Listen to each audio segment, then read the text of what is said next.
Pada bagian ini, kita akan berdiskusi mengenai hierarchical entry mode. Hierarchical entry mode ini adalah salah satu bentuk entry mode bisnis yang tingkat resikonya paling tinggi, akan tetapi keuntungan yang didapatkan juga paling tinggi. Biasanya, entry mode bisnis ini dipakai oleh perusahaan-perusahaan yang sebelumnya sudah mempunyai pengalaman dalam berbisnis secara internasional, mempunyai data maupun informasi mengenai iklim bisnis negara yang akan dituju, dan juga memiliki keuangan yang cukup baik. Beberapa contoh dari hierarchical entry mode adalah greenfield investment, brownfield investment, dan acquisition. Greenfield investment adalah salah satu strategi yang cukup kompleks dalam melakukan bisnis internasional.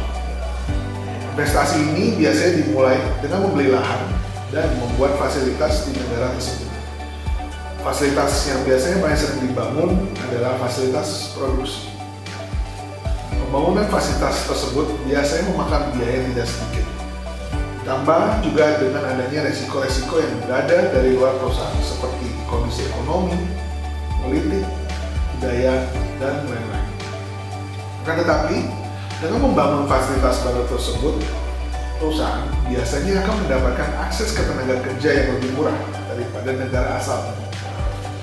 Selain itu, biasanya mereka juga mendapatkan akses konsumen di negara tujuan tersebut dengan biaya logistik atau pengiriman yang lebih murah. Sebagai contoh, perusahaan Astra Honda Motor, perusahaan hasil kerjasama antara Astra International dan Honda, berhasil membuat pabrik motor yang berlokasi di beberapa kota di Jawa Barat, seperti Bekasi dan Karawang.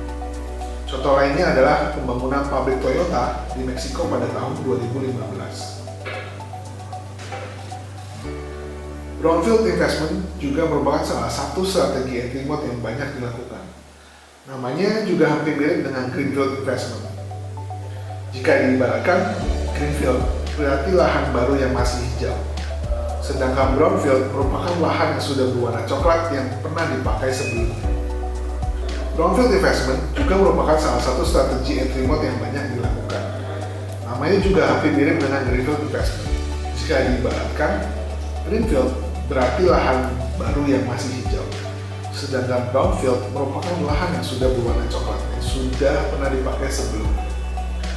Brownfield investment berarti membeli perusahaan atau pabrik yang sudah ada tanpa perlu membangun yang baru, sehingga perusahaan bisa menghemat biaya dalam pembangunan infrastruktur perusahaan.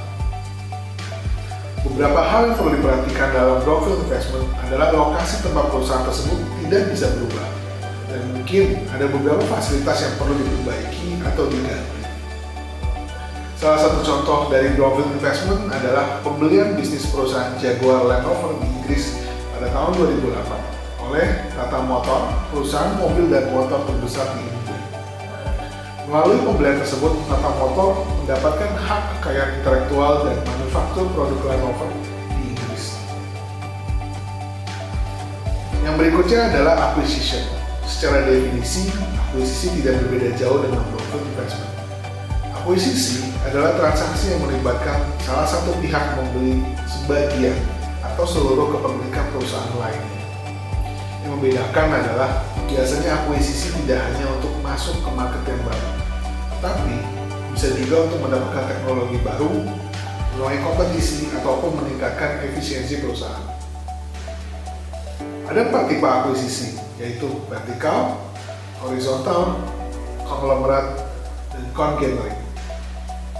Akuisisi vertikal berarti perusahaan tersebut mengakuisisi perusahaan yang terlibat dalam baris supply chain mereka, bisa berupa supplier ataupun retailer produk mereka. Yang kedua adalah akuisisi secara horizontal. Akuisisi ini biasanya melibatkan sebuah perusahaan membeli perusahaan kompetitor dalam industri yang sama. Yang ketiga adalah akuisisi secara konglomerasi, yaitu perusahaan induk membeli perusahaan lain yang berada di dalam industri yang benar-benar berbeda.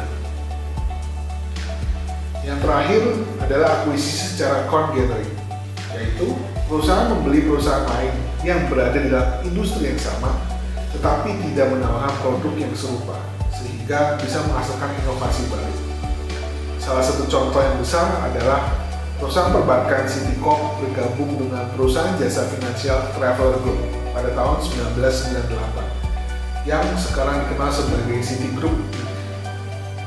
Grup raksasa Citigroup ini menawarkan berbagai macam produk dan jasa seperti jasa perbankan tradisional dan modern dan juga kartu kredit.